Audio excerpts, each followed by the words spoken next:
Welcome to the Get Real, Get Right podcast, where we dive deep into the stories of resilience, success, and the relentless pursuit of excellence. Pat and Greg are going to bring you conversations with inspiring entrepreneurs, leaders, and game changers who have turned their setbacks into setups for success. Whether you're building a business, chasing your dreams, or just looking for that extra push, this is the place where we get real about the challenges and triumphs that come with the journey to the top. So get ready to be inspired, motivated, and empowered, because it's time to get real, get right.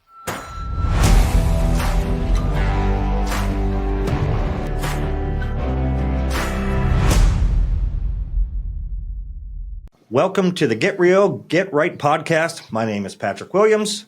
Gregor Rudolph. And we have a special guest for our first episode, Mr. Casey Mitchell. So, Casey, welcome to the Get Real, Get Right podcast, where real people tell real life situations and stories.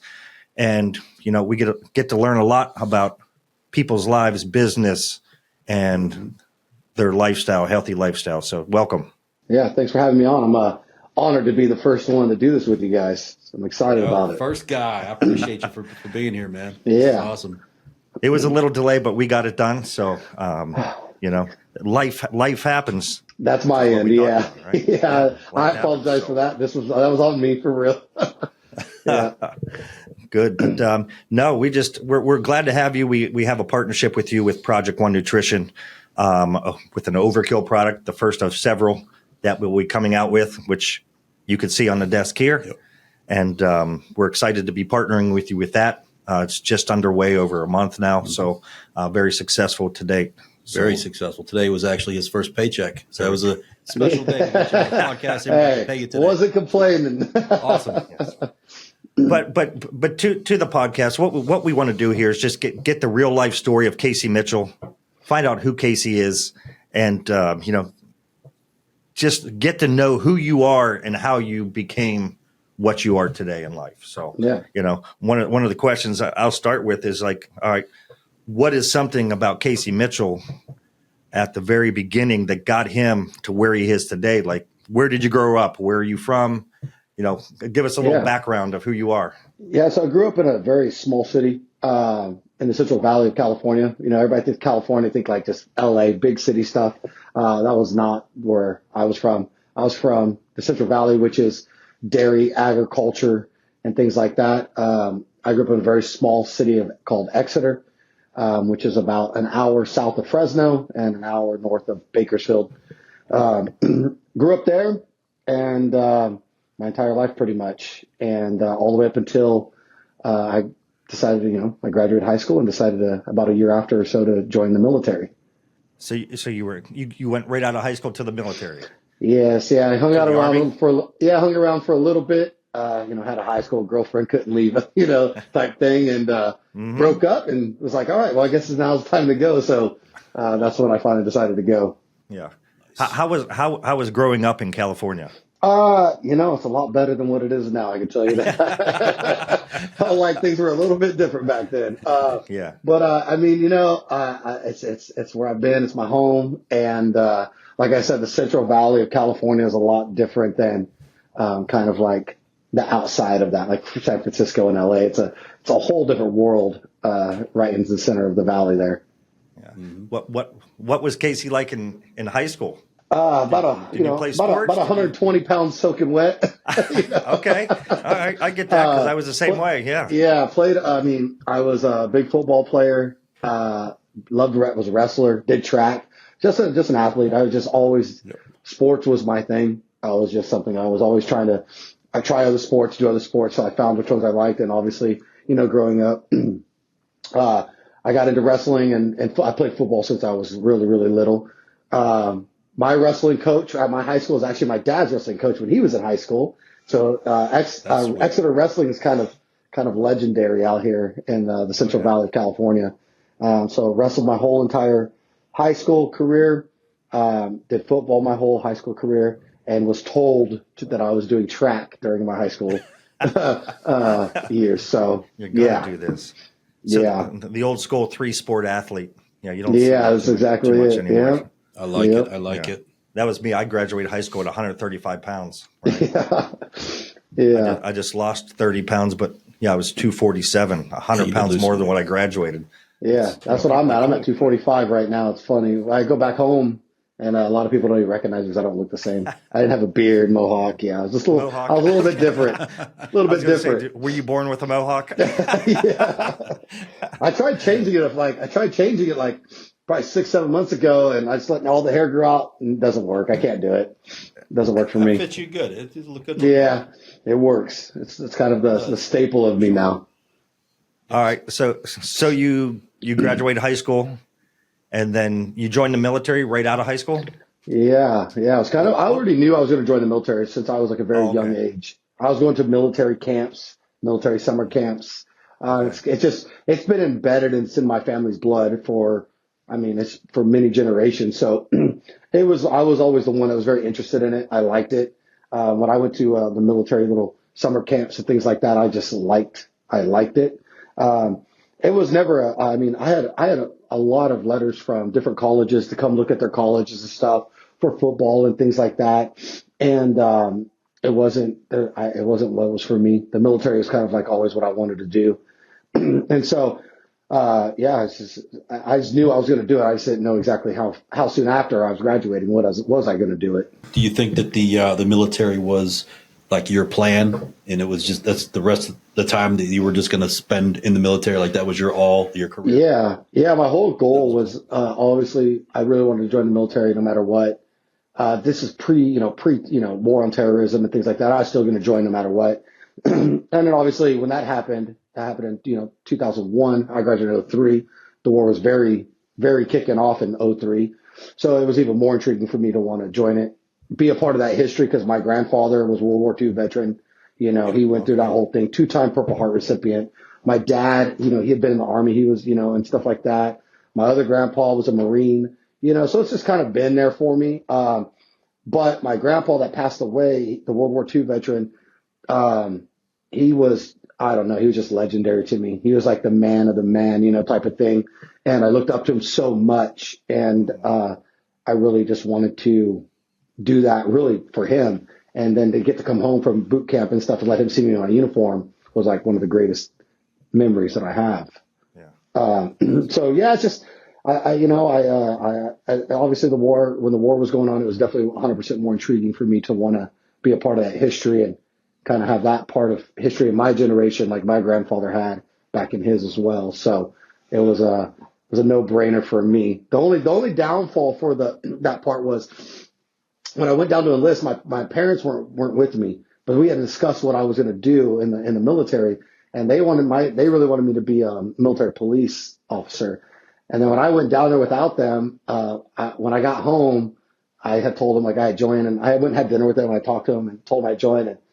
And then when I told them I went airborne infantry, my mom and dad were a little bit worried, obviously, because the war was going on, and airborne infantry were in the front lines. We're there to do the shit, So obviously they're proud of the situation I made now and stuff like that. But it was just kind of funny. They were like, the look on their face, like, what happened to MP?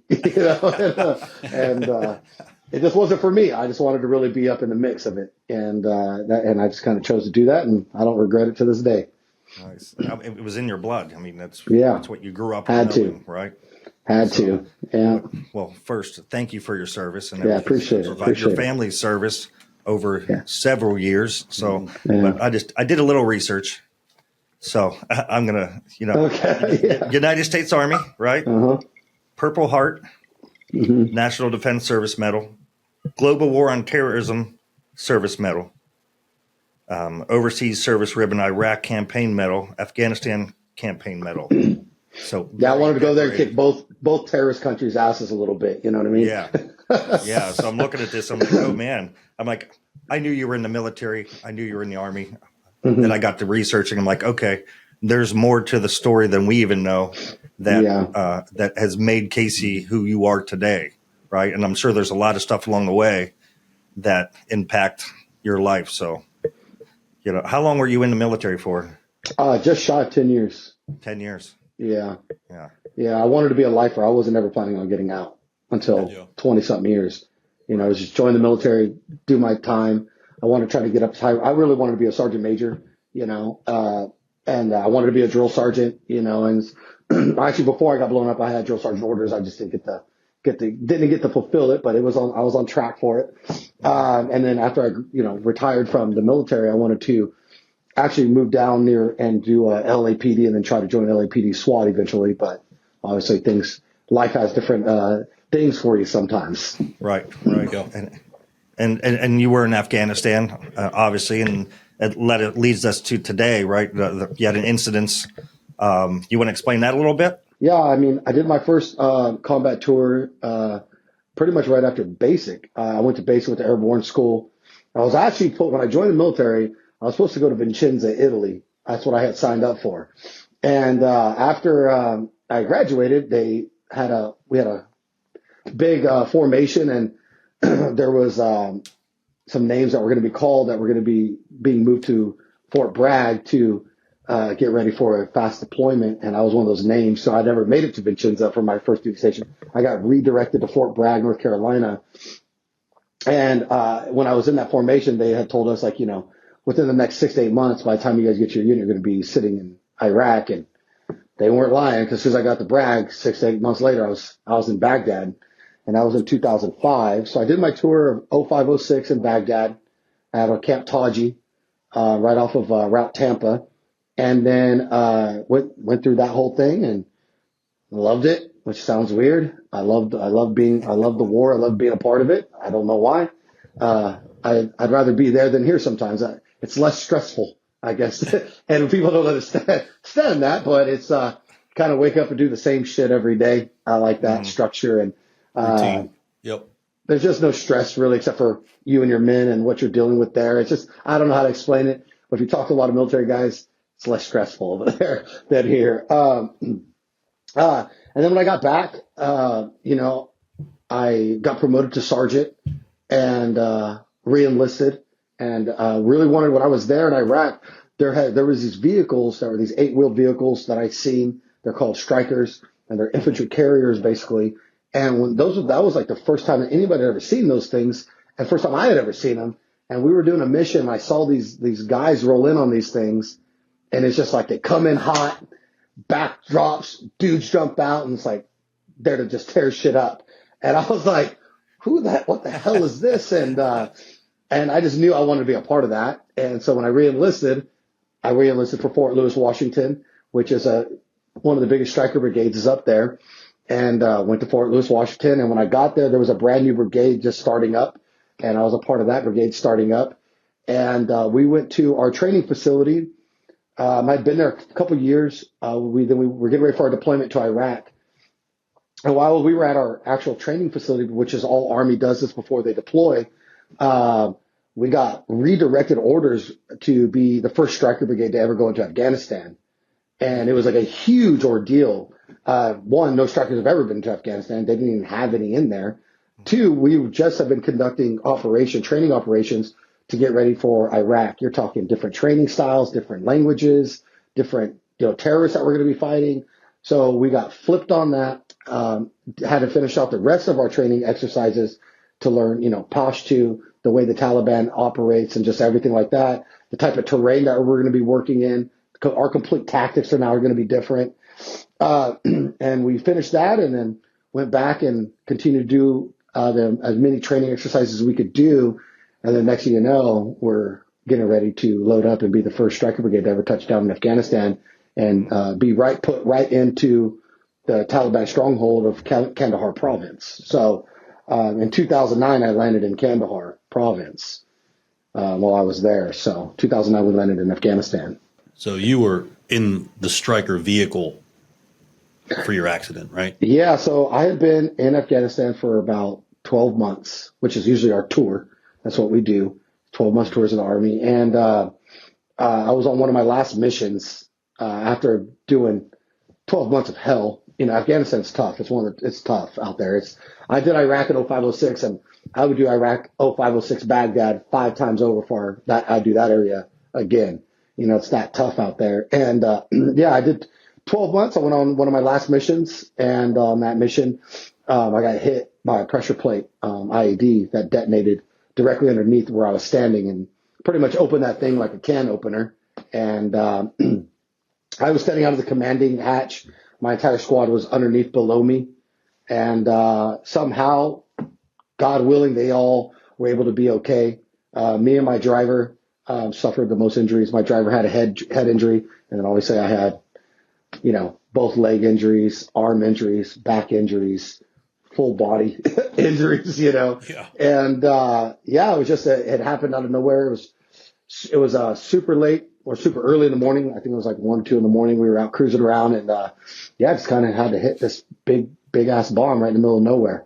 If I read correctly, you had to basically choose if they were going to cut your leg off, amputate your leg, right? Yeah. So try to go through some surgeries and see if it was still functionable, right? Yeah. So after I got blown up, I was obviously, I woke up and all my guys were unconscious. I woke them up.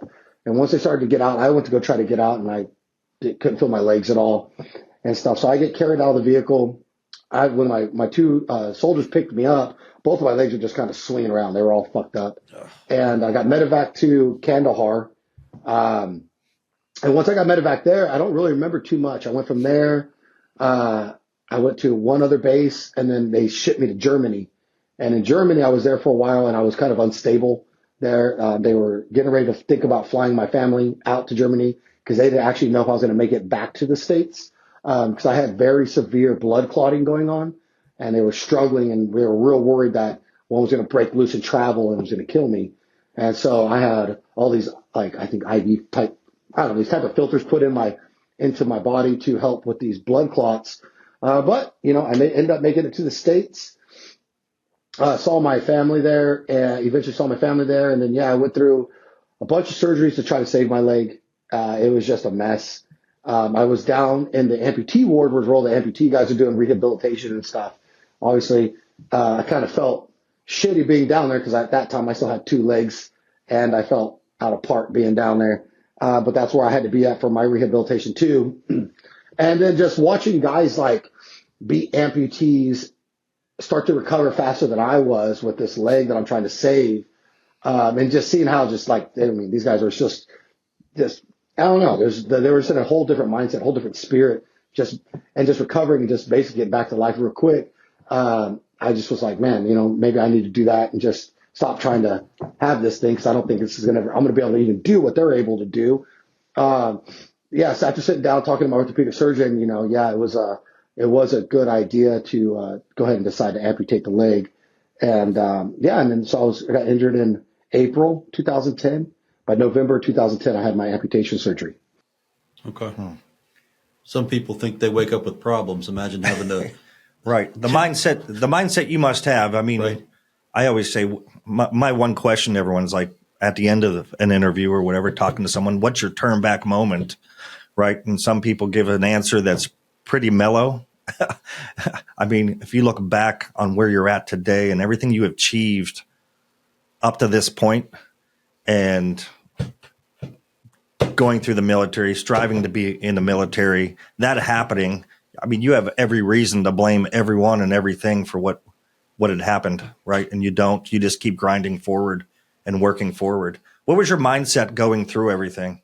Honestly, and the reason I ask is because we got a lot of people that complain about the little stuff nowadays. So I just the people that cry and whine, you know what I mean? And I'm right. Can you just man up and suck it up and stand up? And go at it? Yeah. I mean, life's hard. I mean, I even struggle sometimes. I'm I catch myself. We all do. We all do. Being just being kind of just not a man type crap, and I catch myself like that, and I'm like, man, how were you able to do this? Volunteer to cut your leg off, but you're over here being, a little whine back about this, and I catch myself up in it. And then I remind myself, I've been through harder times and things like that. And there's people, I would be in that ward and I see guys with no limbs, both their arms gone, both their legs are gone, and they're getting moved around by 4 nurses in a sheet. They look like, they're like a fucking egg, and it's, it's like, that's real world problems right there. That's rough. How am I going to sit here and worry about this crap when there's guys like that? Life's now that's tough life. You know what I mean?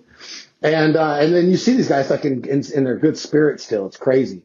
And so I've seen it, and I've seen I've also seen, third world countries and how people live and how crappy we think we have it. And then you see how crappy the other people really have it. And I don't know. I just try to I think what a lot of people, what they struggle with is they think what they're dealing with is like the worst shit that they'll ever deal with in their life. And it's the worst thing in this world. And I can tell you it's not.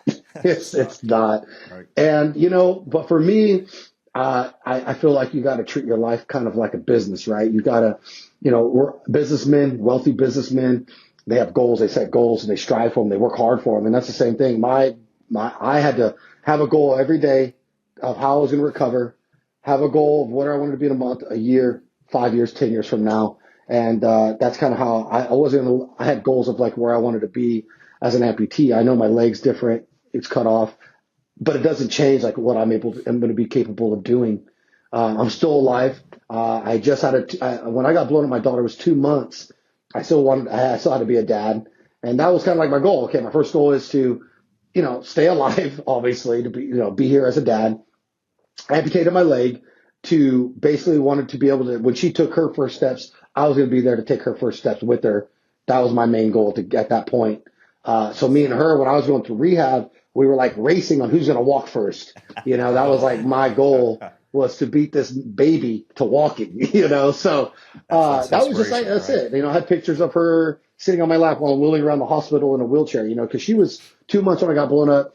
She was probably 3 months by the time I saw her. And that kid lived in that hospital with me for over a year, so everybody knew her. The whole entire hospital knew who we were, because I was in the hospital that much. And she was always there with me the whole entire way. And I mean, I'd go to my rehab, doing all kinds of things with my legs to try to get range of motion in my legs and stuff like that. And she'd be right there on the big table with me, going through all the stuff. So that was it. That was my main goal, was to do that and get healthier for her. And then once I was able to do that, I started moving to some other goals, okay, now I want to walk better. Okay. How do I make myself walk and people maybe not notice? Cause a lot of guys have a little limp. I figured out a way to just kind of start doing that. And then I want to get in better shape and that's it, and then just one thing led to another and me getting into shape led to being into the fitness industry eventually. Yeah. Which I had no plans of doing. I saw a crazy picture of you today. And I was just trying to gather some intel because, thinking about what I want to ask you and but I saw a picture of you when you left the hospital in I don't know where you were, but you were in a wheelchair. It was in one of your articles and you have the bandage over your leg. So you're missing the leg, you didn't have the hardware on your leg yet or anything. Just straight nub. And then you were just a skinny.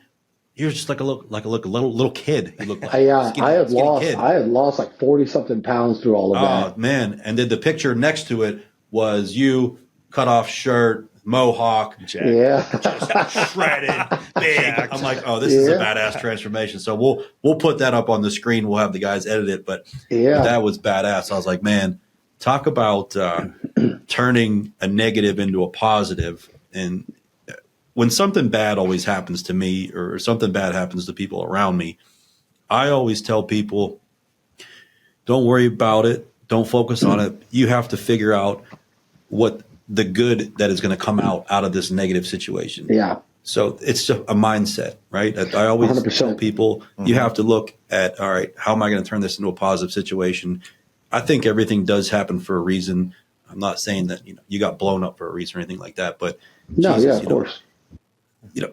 There's always a positive outcome in there, and it's in your hands. You know what I mean? Like your destiny, everything that plays out from that moment is in your hands, and it's all about how you take it in.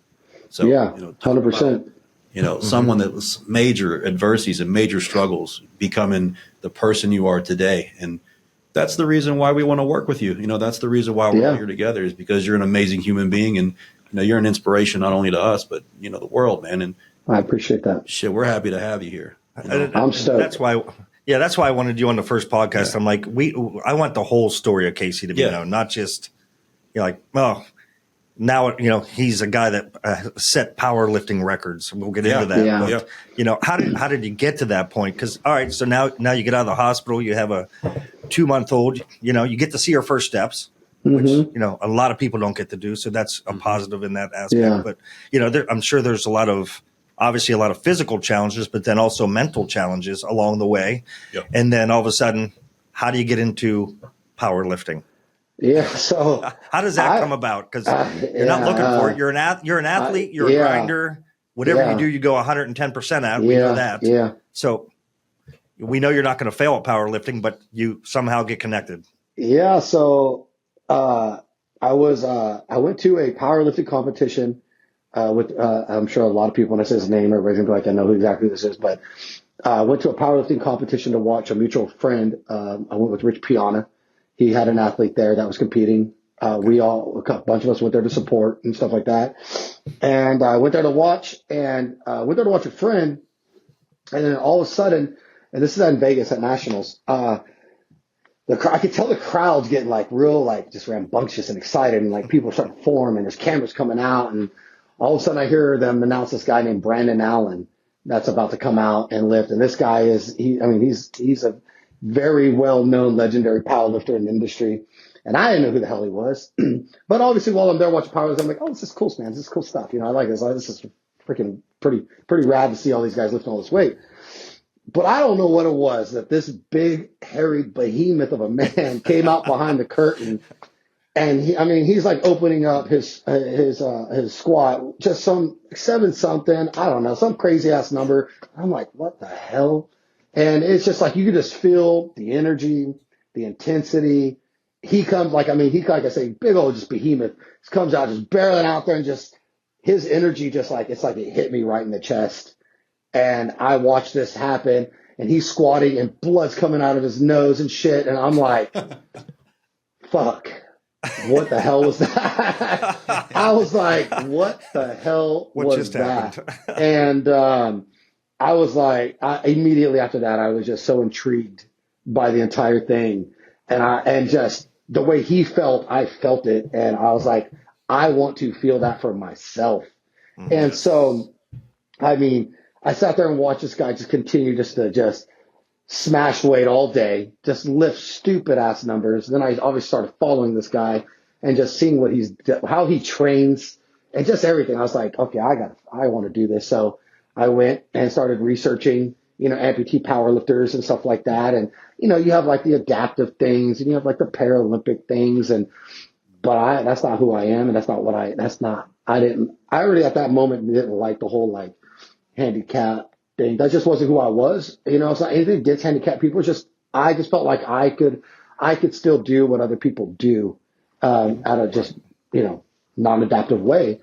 And so I started just researching, amputees out of powerlifting against able-bodied athletes. And there wasn't really anything out there on it. And so, in my city, there was a powerlifting gym that had kind of been getting up and going. A guy named Lord Elliott started it. It's called NOS Power. I walked in there and I met Lord, and we kind of started talking, and I explained to him, I was sitting there, I'm in my shorts and gym shirt, I'm talking, and I'm in decent shape. I was probably like, a couple 100 pounds, maybe 190, 200 pounds. And I'm talking to him about, I'm like, hey, I really want to get into powerlifting. And he's like, oh, okay, like bench press or, like what? And I was like, no, I want to do full power. I want to do squat, bench press, deadlift. And I remember him just looking at me and then just kind of looking down at my leg. And I said, I know, I get it. And he's like, you wanted to do like adaptive? And I said, no, I want to do like the real shit. I want to be treated normal, and I want to learn how to do it. And he knew how hard it was going to be. We all knew how hard it was going to be. And so, right then and there, he knew I wanted to do it, and we started training, and it took me 1 year of like solid ass training to learn how to squat normally, to depth, just at like the competition, just like everybody else. I don't get any special treatment, and it took a whole year to learn how to do it. And I ended up signing up and doing my very first full power competition at the LA Expo. And I had been training for so long to do it. And I remember when I went and did it, I had the guy that I first saw, powerlift, Brandon Allen, he was competing with me there. So a guy that I looked at and that got me into it, he's going up here and throwing up his shit. I had Ed Cohen, who's he's he's the Arnold Schwarzenegger of powerlifting. Ed Cohen is a legend. Yep. Nobody holds more powerlifting records than this man. I had been to Chicago, just strictly train with him. He knows me real well. He was there as one of my spotters when I squatted. He was there calling my numbers for me. I had a girl named Gracie there who's at that time was one of the most legendary female powerlifters. And then I had, and I remember just this moment, where I had been training so hard to be able to deadlift 600 pounds, and I had hit it in training. I'd never hit it in any type of competition. And I remember the whole day's going great. I hit my squats, which was epic. I hit my bench press, which is my best lift to me. And then I was just chasing down the 600-pound deadlift for so long, and I wanted to finally hit it in comp in front of my daughter and everybody like that. And I remember Ed Cohen, I'm sitting there, and I get done with my first deadlift, and I look at him. We're sitting, I go, I want 600. And he goes, well, what we're going to do is I'm going to call your number on the next one. We'll see how that number moves, and then we'll decide from there. And I always remember being so pissed off going out there and lifting this thing with as fast as I could, as hard as I could, and coming back and just kind of walking on stage and kind of looking at him, pointing at him, and be like, I want 600. And I walked off. And then I just remember at my very last lift, Ed Cohen, he comes back there. He goes, you want a 600? It's out there. It's ready for you. And he goes, when you get ready to go out there, it's going to be there. And he goes, you got this. And I was like, in my head, I'm like, yeah, I know, I got this. And then I don't know what went on. We had like a guy that was on the mic, and he was like hyping up everything, like the whole expo's going on. And then all of a sudden, Brandon Allen comes back there, and he grabs me, and he goes, hey, what you're about to do is you're about to not just change like your life, you're going to change the life of powerlifting. And I was like, what are you talking about? And he goes, when you go out there and you see the amount of people that are out there, he goes, I've never seen a gathering like that in my life for a powerlifting event, let alone for a person. And I was like, what the hell? And then I remember just getting ready, and he's like, just go out there and fucking lift that. And he goes, don't lift it for you, lift it for everybody that you're about to inspire and motivate. Yeah. And I really was like, the hell is he talking about? And all I know is I hear my name come up on the mic, and I just hear the loudest roar I've ever heard in my life. And I come up behind the curtains, and in the video, that's even the whole entire fucking expo's watching, it seems like. I mean, you can't see nothing but, like, it looked like a fucking Woodstock concert. You know what I mean? I mean, it was so many damn people. And Ed's there. I got Gracie in my face. I mean, it's like all the athletes or all the other powerlifters are not worried about their lifts. They're just on me. And it was like one of the greatest moments, like ever. And I go out there, and I just start pulling 600, and it starts to slow down at my knees. And then I just end up finishing this entire lift in front of everybody. And it was just like one of the most epic moments of my entire life. I mean, I'd worked years, and I've been down and up and down and up with my life. And to be able to go out there and just watch everybody just freak out over something is incredible. That's so badass. I think you said something important there that, that's life. Life is up and down. It's up and down. But grinding through that, knowing, hey, I'm going to do this. I wanted to quit. I wanted to quit 100 times powerlifting. I never thought I was going to be able to get it. And it was it's fucking painful. It's so painful for me to do it. And it's just hard. It's hard. And but it's not an easy sport. Yeah. But that at that moment, though, on your other good leg, the right? pressure's vicious. I mean, you're really using your one good leg like it's two. Mm-hmm. You know what I mean? And I'm just driving off my nub and that carbon fiber to push. Yeah, it's tough. 600 pounds, though. I couldn't do that. There's no way. But it's just the way it goes. I mean, but the when you go up and down, it's that's the goal setting, right? You have the goal, you got to grind to that, because it's like everything, man. Once you get to that goal and you finally succeed it, the way you feel, it's an amazing feeling. Yeah, but part of your story is that, right? The ups and downs, understanding that. Look, if you put your mind to something, you're not going to want to do it every day. We don't want to do there's days now that we want to do what we want to do. No, but we do it anyways, because if you want to be a champion, you keep going. Yeah. Yep. That's the difference between us and a lot of other people. Well, yeah, and it's like that one goal led into just an amount of doors opening up for me for my life of like experiences that I had never got the courage to like walk into the gym and try to powerlift. I've been to Australia multiple times to train, compete. I've trained at Ed Cohen's gym down in Chicago. I mean, I've traveled to England multiple times, Hong Kong.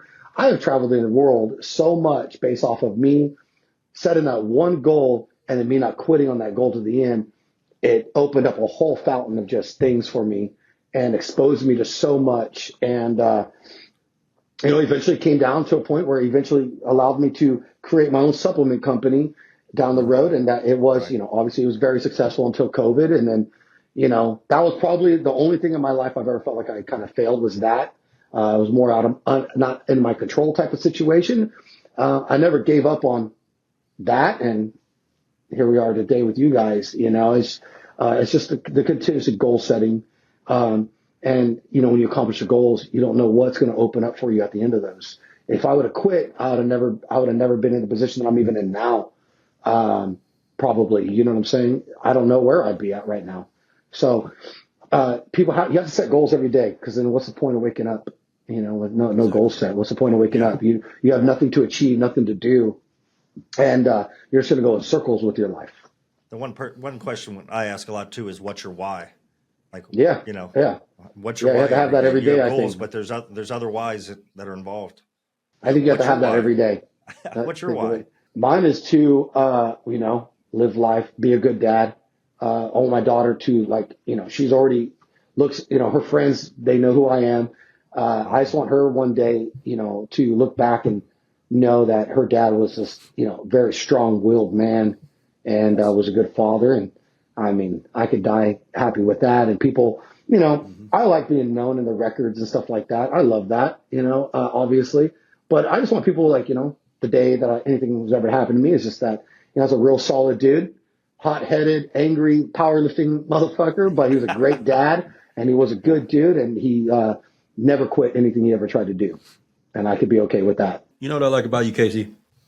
And the fitness industry is pretty wild, because once somebody gets a little bit of clout, they turn into a fake person. Not like literally, but everything they put out on social media is like so exaggerated, and it's not who they really are. And it's not their real life. It's not how they wake up. It's all bullshit. That's one thing about the industry that I despise. But of course, you got famous in the powerlifting world, and you had a successful company, but it never changed who you are as a human being. It never changed who you are as a dad. What you put out there, because I know you very well now. Like we've became really good friends. We got the same birthday. We're very share similar, goals and mindsets. Yeah. But what you put out there is who you are. You are a hardworking, blue collar type of person. We're talking about somebody who wakes up at 4:30 in the morning, and drives to a construction job. He sends me pictures of himself crawling into a hole with one leg. I mean, this guy is grinding all day long. Oh, he had a picture yesterday with a snake. Yeah, and he's not like an influencer, so he's not like waking up, going to the gym, setting up his tripod. Like, this guy's working 12-hour days, and then he's taking his overkill at night and smashing the weights at night. Yeah, so he's a real. That's why we had to create person. This thing the way we did. I was struggling. I mean, it is hard, and it's hard. It is hard to do that kind of work, and it's 100. And we're triple digits out here, 100 to 115. It is hard, and obviously with my disabilities, I guess you could say, that work is even harder on me. And it is tough every day to get off work, just filthy hot, and to drag my ass to the gym. And I have a whole another respect for those type of men that do that stuff, because it's something I didn't really know until I started working like I was working now. Obviously when my company kind of went away, I wanted to try to continue to fulfill that income, and so that I had the opportunity to go and work for one of my good friends' companies, and I've been doing that now for quite some time, and I love it. I love it. It's challenging. I like a challenge. But the hardest thing has been to learn how to get myself from there to the gym, from especially being exhausted.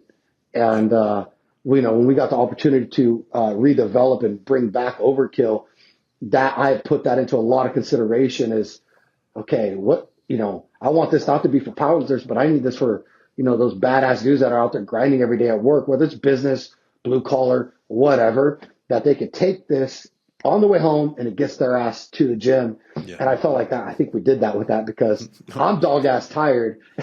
I'll drink this and I'm in the gym and I'm on one, you know? So it's it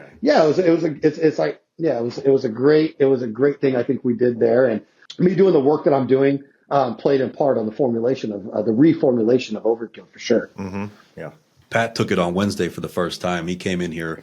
I took sampling, but I took it to work out, and I went hard. I was sweating like a dog. Yeah. I'm talking tingling from the top of my head to the balls of my feet. It was just buzzing. And I'm like, that's good. It's time to go. Let's go. So we went hard at the gym. You don't have a choice. You got to use it. Yeah. It really does. You just want to do something. Yeah. It hits. It hits. Yeah. I love it. Like I said, and I was so excited to have the opportunity to bring it back because I know what it did, and I know how people, I had a lot of people that, really appreciate what I try to do. That's why, when we first got to meeting together with you guys, and I had knew about you guys when I had Rising Labs going, and I'd always saw your guys' brand. I was like, oh, that's a cool brand. I like that. You guys are kind of getting going. I was going, and I was like, yeah, I like that. And I saw it, and then when I got to talking to you guys, and I just understand what your guys is, what you guys believe in the company, compared to what other companies, you guys believed in what I believed in, which was, quality over quantity. You guys are going to put time, money, effort. You guys aren't there for a one-hit wonder, get a bunch of money and build out and get out of there. You guys, when you guys told me do Overkill however you want to do it, we're going to bring it for you. Formulate it, do it, and just give us a formulation and we're going to do it. I just was like, this is where I want to be at, and I'm totally down to partner with this, and because I just know you guys have the same mindset as I do, and so far, I haven't been anything but excited to continue to do this. Yeah, it's been a blast so far, and there's been a lot of people already, and there'll be more that we're able to inspire to live a healthy lifestyle, and that's what we want to do with Overkill and the products of the future that we partner up with. So yeah, the products you go ahead. And that's Project One. That's what we stand for. It's you versus you, with us helping you get there. So yeah, the products you guys. What's great about this is you guys have such a wide variety of products. Like Overkill is completely different than some other stuff you guys have, and I think that's what's special about this company is that you guys can hit every genre of a type of person. That's health. Overkill. It's great for everybody. Don't get me wrong, but this is for somebody that wants to just get hit in the face of something and feel good and just ready to kill whatever it is they're about to do, and then you guys have your other health things that are for, stay-at-home moms and things like that, or moms that, stay-at-home moms that work out at home, because they got kids or whatever, but you guys, the variety of what you guys are bringing. Yeah, that's truly what you guys are as a company that is, a company that's really built for everybody, 100%. Yep, absolutely. I appreciate it. That's what we strive for, man. We want to help everybody out. We don't want to pigeon-toe ourselves in one market, one demographic. We would rather be a lifestyle type of brand and have something for everyone. Inspire as many people as possible. Yeah. That's it. Yeah. Keep people motivated. That's why I was so shocked when you guys, were like, hey, what do you think about bringing your old product line back? And I'm like, that's a little hardcore, because that was the style. It was really just one type of person.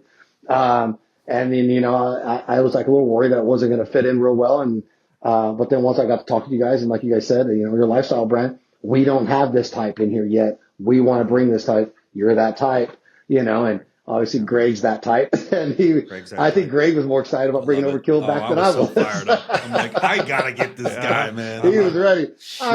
Man, we kept sampling it over and over. I was a stickler about it because I'm just how I am about it. And I swear to God, I think Greg just, all right, man, let's just get this shit done so I can get this stuff already. I have no patience. We got the message from Kenny Sager, right? And he was like, do you know this guy? I'm like, yeah, I know who Casey is. I've been in the industry for 24 years. I know exactly who he is. I called you that day. So we called you that day, like 5 minutes after I asked. I'm a lineup call. Yeah, no, it's been great. Awesome. It's like I said, it's like goes back to what I was saying. I never really gave up on the whole, with my brand and stuff like that. I got back into grinding and kind of just reached back out there, and here we are, doing it again. And I just want to continue to try to make something that I failed successful again. That's my goal. Yeah. It's the only thing I've ever failed in life was that. And that's the truth. I've only failed that. And it had bugged me for, I think it was a couple of years that I hadn't had it. And, so it's just like, I want to really try to do my best do my part to make this finally kind of survive, or get out of it what I wanted to get out of it, and which was having it out there for the people and just seeing it succeed in some shape or form. You got the redemption now. That could be the name of our next product. I like it. Yeah, I like it. Redemption. I mean, that overkill right there that's sitting on that table is, that's a beast compared to the OG overkill. I'll tell you that. That thing slaps real hard. You like this one compared to the original formula? I love this one compared to this one's way better than the original. The good thing I would say, the blessing in disguise of what happened with my company and stuff like that is I learned a lot of lessons on product development and things like that, compared to now when I'm helping, do the formulations with you guys and things like that.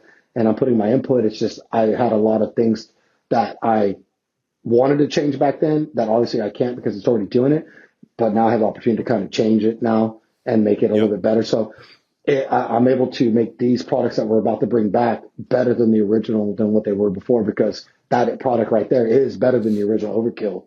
And Overkill was very good, but that one right there that's the top tier bad dog right there. Man. And I love the formulation side of this business. I never got into it until recently with obviously. Mr.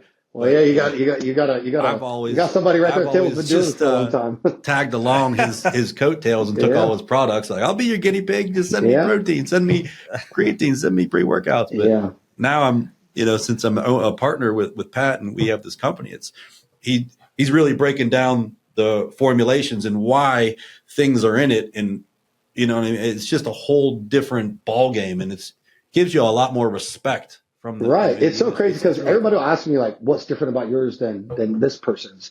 And, they could just do the same thing you're doing. I'm like, you don't understand. When I try to tell people, it's not just about caffeine, there's it's about stimulants and everything else. And like, we have one ingredient, like I feel like is a huge ingredient in ours, like KSM 66, I think plays a huge part in the way that product hits your body and the way you feel leaving the gym, the way you feel when you're in the gym. And it's just like, there's a lot of companies, they won't put that in there because it'll save them $1 or $2 per bottle. But it has such a huge impact on what it does with those stimulants and that caffeine that's in that. And then obviously the stimulants out in there, putting, all the ones that we have in there, we take 1 or 2 of those out. That product doesn't hit the same way anymore. It's all on the way it's the way you formulate something.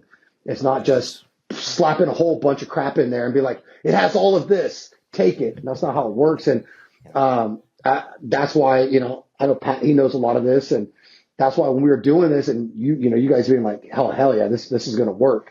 And, then actually getting, and then obviously error, try or no. I mean, the KSM 66, I was actually down at the manufacturer in the sample place and I was like, Greg, I want to add this in there. And the guy was like, what the hell, man? And Greg said, no, he wants it in there, add it in there. And I think it was such a huge last little piece that we put in to make that be what it is. And that's just why I like it about you guys. Cause it's not like, and we missed our first launch date because of it. You know what I mean?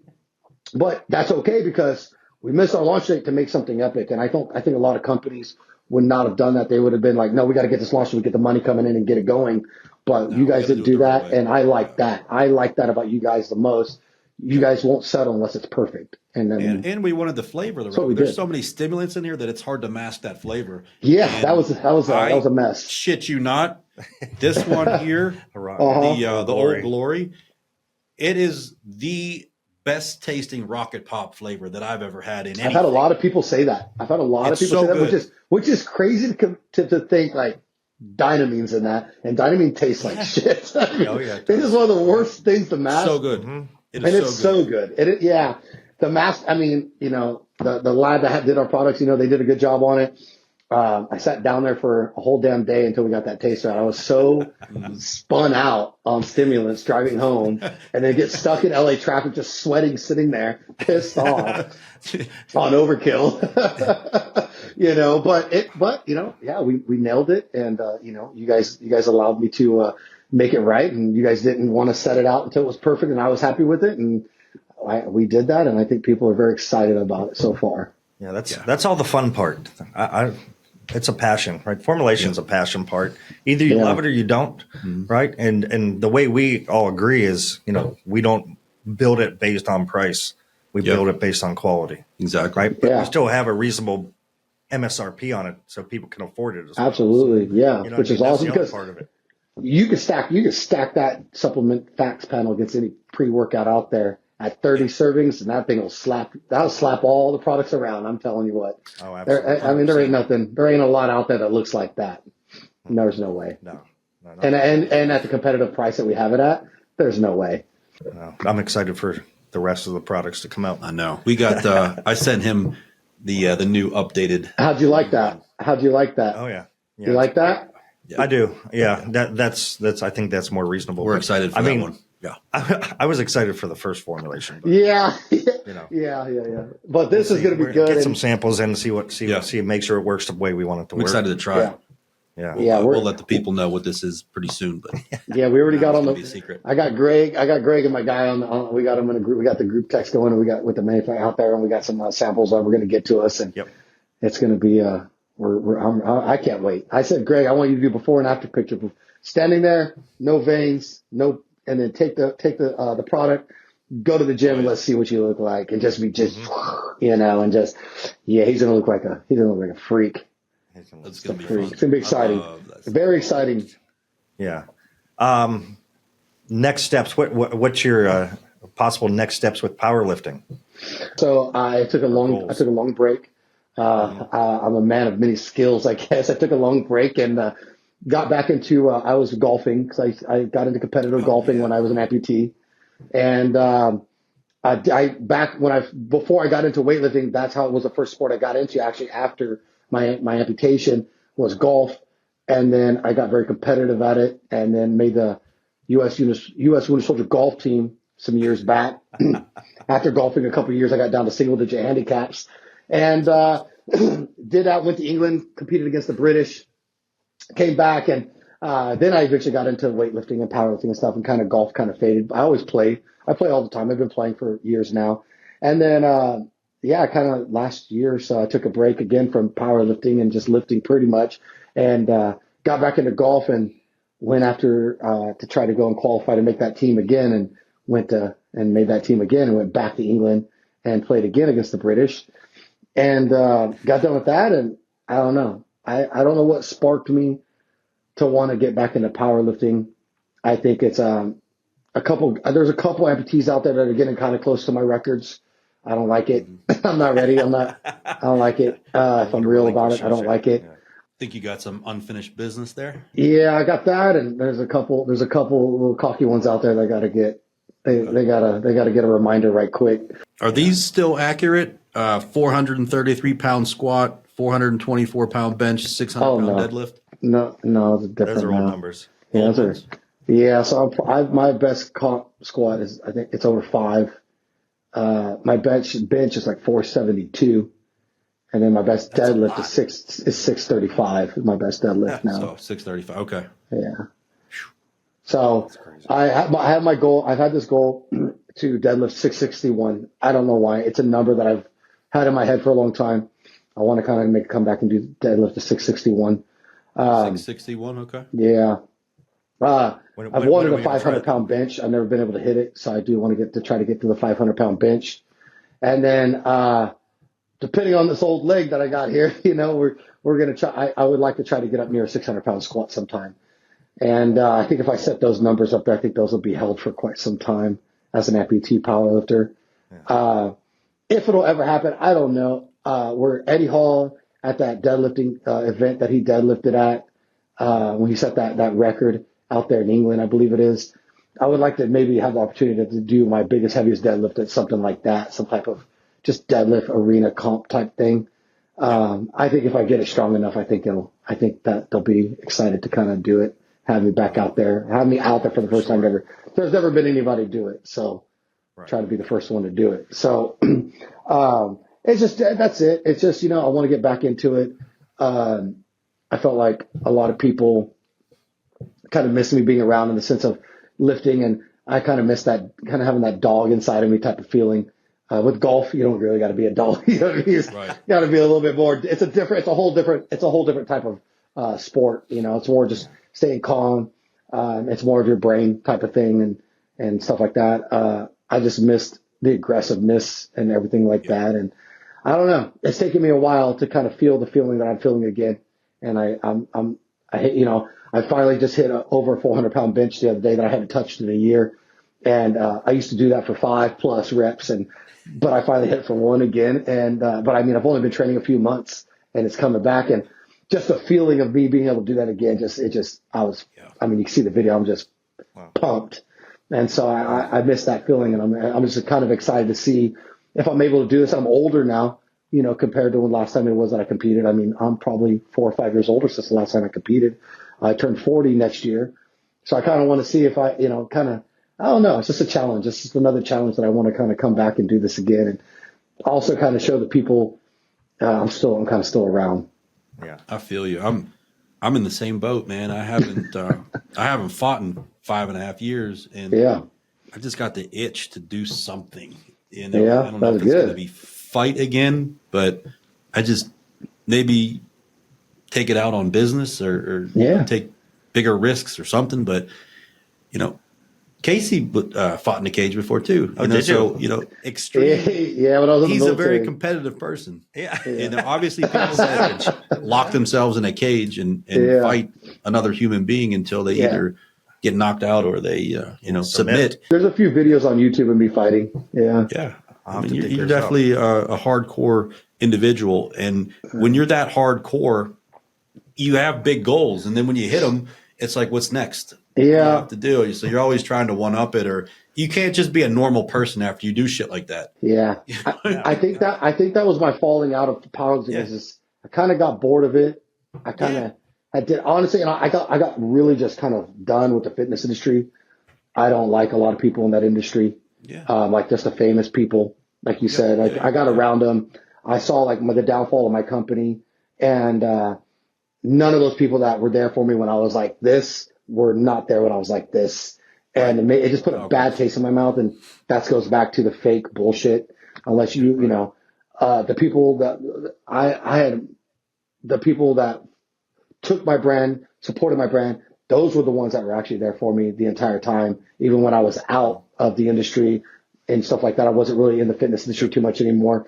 They still follow, still around supporting. And I mean, I can tell you right now, almost every single person that was in my life, as far as fitness industry people that I thought were my friends were gone. Never saw them again. I've never heard from them again, and zero support on that end. And so like I said, I saw it, and it's just not who I am. That's not who I am. It's who those people are, and it just bothers the hell out of me, and I don't want any part of that. I want to do my part, do what you guys are doing, motivate, inspire people. And sure enough, yes, I'll go to expos, but if I go to them, it's not there for any of that crap. It's there for the people, and the brand, and that's what it's about for me now. Just different mindset. That's how this company was created, with a passion. It's a passion project for Pat, really. I mean, Pat, same way, very competitive person, always at the top of his game. Been in the industry for 25 years, probably, right? 24 years. So when I met him, probably about 15 years ago, he was just really getting to the point where he was successful with Reaction Nutrition. I think was your first big break, right? Mm-hmm. Yeah. And he's manufactured, he's formulated, he's owned companies. Our last company he owned, he took from nothing to, $50 million a year company. And Pat could have retired. And I tried. Well, we sucked back in, but I tried. But he could have retired. I'm just not built that way. But what's next? I just don't think that you're going to golf every day and sit around and do nothing. So this is like your passion project, and we're taking it somewhere, and we don't care about the bullshit. We're passionate about what we do. We're passionate about our products. We're competitive people, just like yourself. So that's why I think we all fit together really well, and we just mesh, my why is, look, I'm going to be 50 next month, and I got a 10-year-old daughter I want to see get married. I have a 2-year-old granddaughter now. We had 2 sons, older sons. I got a wife at home. Mm-hmm. I just want other people to have the opportunity to live a healthy lifestyle, to live those moments out, right? So fit and 50. That's what this brand is about. We had a guy contact us. What, he was 6'9", 500 something pounds. How much did he lose? Oh, yeah, he lost 247 That's pounds. crazy. That's so much weight. Right? Yeah. That's an inspiration. That doesn't just happen. So much weight. That's crazy. So that's hard work right there. 47 pounds. Yeah, we have a lot of stories like that, which keeps us pushing forward. There are people who the people who are inspired, right? That's who inspires us back, are those type of people. So yeah, absolutely. We're super excited to be working with you. We're super excited to have you here. But I was going to ask a couple off the wall questions just to wind down and end this, not unlike any supplement thing or fitness or anything like that. But all right. So if you could live anywhere in the world, where would it be?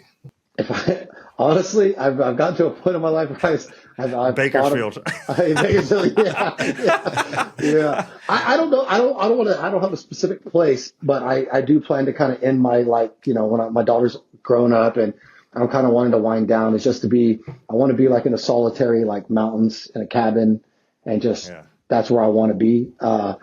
If I'm married at the time or whatever, with just whoever it is that I'm with, and just, I don't know, just have some peace at the end of, when I'm kind of just winding down with my life. If I could live anywhere, when it comes down to it, that's somewhere solitary in the mountains and just relaxing. That's really what I want. I don't want to live I don't want to be traveling the world of fancy countries and fancy places. I want to wake up every day and just kind of be relaxed and just happy. And that's just solitary. That's what I want. Nice.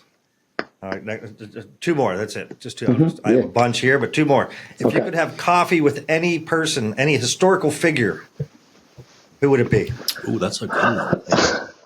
It's going to piss a lot of people off. Honestly, I would love that. I would love to sit down and have coffee with Donald Trump. Hell yes. That's all right. There's just the amount of honestly, just to meet that man after like what just happened, especially that's a 70-something-year-old man that got up from getting shot in the fucking head, man. That's just a hard ass dude. And I would just like to just hear like an hour of like that dude's mindset. The guy's a billionaire and wants to get shot in the face and deal with all these people that don't like him and shit. And he can just move away. And I don't know. It's just of who he is, like going through all this. I just want him to just sit down and whether people like him as a president or not, I don't care. Vote for you want to vote for. That's what I went to war for. I don't have a political side in the sense of, I just want whoever's running for president. To me, I will vote for the best one at that time. That's how I go. Whether it's Republican, Democrat, I don't give a shit. I just want the best person in the office. That's what I want. So for those of you that are listening to this and are like, oh, fuck this guy, Donald Trump. It's not about him being president. It's about that dude's mindset. I would like to sit there and just ask him a few questions. I think that's probably what it would be. Is there's a few questions that I would just really like to sit down and ask. And it's kind of like, why? But that's who it would probably have to be. Yeah. I like it. Let's see here. Last one. We'll just do this. What is your biggest pet peeve? Oh my goodness. Okay. Yeah, I'll tell you. It's this. It's that fucking people at the grocery store, take your carts to the fucking cart return, please. Like, it drives me. I didn't see that one coming. It drives me. I'm like, this is going to be good. It drives me nuts. Take your cart to the fucking cart. Please. That's okay. Exactly. You weren't expecting that. That's because it's my biggest pet peeve. It pisses me off because I will walk my shit all the way back there. And I'm handicapped. I don't even own a handicap placard. I never park in handicap because there's the elderly and stuff that need to be parking there. I deadlift and I get at it. I can walk, right? But I'll walk my shit all the way there. And the other day, this actually happened, is I was in Ridgecrest for work. I saw this old man who could barely fucking walk his cart all the way back to the cart return. And I watched these other people just fucking leave him. I'm like, this. Mm-hmm. That's because that man was raised different, and it drives me. It's just laziness. Why can't you take a cart to the cart return? I agree. My biggest. That's it. I don't know why it bugs the hell out of me. Mine is, so I'm a very so put it this way. Anytime I go somewhere and there's doors, I always open the door for people. Oh yeah. Oh, Even if I have to wait like an additional 10 seconds to enter whatever building it is, I'll sit there and I'll hold the door open for you just because I was raised to be polite and a gentleman. And especially for older people, whatever, I'm just going to hold the door for you. Yes. But I shit you not. I do this probably 2-3 times a week. I go to the LA Fitness where I brought you in Monroeville, where I work out. And at least, I'm not lying, at least twice a week, I will hold the door for someone, go out of my way, and they walk right past me. Don't say a word. What do I do now? I've been doing this for a couple years. I go very loudly, "You're welcome." You're welcome. And they're like, "Oh, thank you." I make them feel so uncomfortable. Yeah. And I just smile at them like, maybe next time they will say thank you. Yeah, that's one of mine. Yeah. If I say hi, say hi back. I can't. That's funny. I get that too. I'm a door opener as well.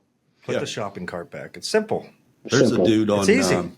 I keep seeing this dude on Instagram Reels. He's huge. He's ginormous, and he'll go to shopping plazas and he'll follow people around and he'll put the cart on the back of their car so that when they back up, they either hit it and be like, "Hey." And then he's knocking on the window. "You forgot to put your cart back. Let me show you." And he's like an immigrant. He's got like this. He's like a big Russian dude, I think. That's so funny. "Let me show you where to put the cart." And then they're just that's so funny. It's usually younger kids too. It's people in their 20s or I'm like, It drives me nuts. You have any other questions for Casey? No, man. I think this was a good episode. I think we got to know Casey, the man, the father, and what he had to go through. And I think it's a good message for people. He's been through a lot, and here he is making the best out of it. And we've only just begun. So I'm very excited about the future. Very excited. Very, very proud of you. Thank you so much for everything you've done for our country. Thank you for your service. Thank you for Overkill 2.0. Yes. It's a game changer for me. Yeah. Thank you guys for bringing it back. Games. I love it. The new era. Yeah. I love it. Yep. But I'm very, looking very, forward very to- honored to be able to bring it back with you guys. And again, I appreciate it very much. So I'm excited to see what you guys are going to help me do. Yeah, absolutely. If you have a chance, follow Casey on Instagram, on YouTube at the One Leg Monster. That One Leg Monster. You want to give him the? Yep. Yeah. Yep. We'll put it up there. We'll put it up there. We'll follow you there. Everyone go to click that. You can watch the episode on YouTube. We'll have it up on YouTube. We'll have it on Spotify, Apple Podcasts. There's a couple of different options. Just click on the link below. And we just thank you for your time. Thank you for service, like Greg said. We look forward to more content in the future, and we'll definitely for sure have you back with some more stories. So awesome. People do not forget to put your shopping cart away. Yep. That's all I got to say. I'll find you. He'll find you. You don't want this guy finding you. So if you're in Bakersfield area, just do it. Yep. All right. Well, thank you all for watching. Thank you all for tuning in. We'll catch you next time on episode 2 of the Get Real, Get Right podcast. Peace.